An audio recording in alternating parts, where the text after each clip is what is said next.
Masturbation কি healthy না unhealthy? বিজ্ঞান বলে মাস্টারবেশন হেলদি।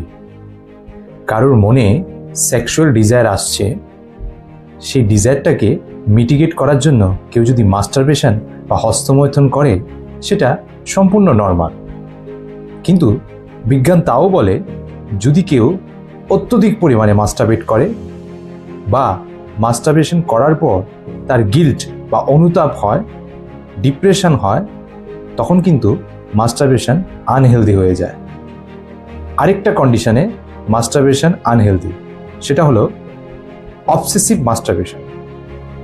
কারোর মাথায় বারবার হস্তমৈথুনের চিন্তা আসে বা সেক্সুয়াল ডিজায়ারের চিন্তাগুলি আসে। সেই অ্যাংজাইটিকে কন্ট্রোল করার জন্য বারবার তার হস্তমৈথুন করতে লাগে এবং সেই মাস্টারবেশনের কারণে তার দৈনন্দিন কাজকর্মে অনেক সমস্যা হয়। Obsessive masturbation unhealthy.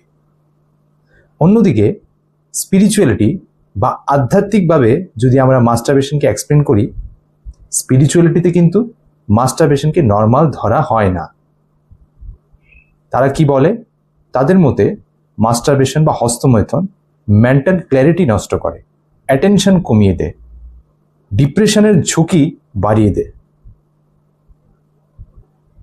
বিজ্ঞান এই দৃষ্টিভঙ্গিগুলি মানে না, কিন্তু বিজ্ঞান এটাও স্বীকার করে যে কেউ যদি মাস্টারবেশন না করে বা সিমেন রিটেনশন করে, তার ধৈর্য ক্ষমতা, পেশেন্স লেভেল ভালো থাকে, তার মধ্যে ইম্পালসিভনেস কম থাকে।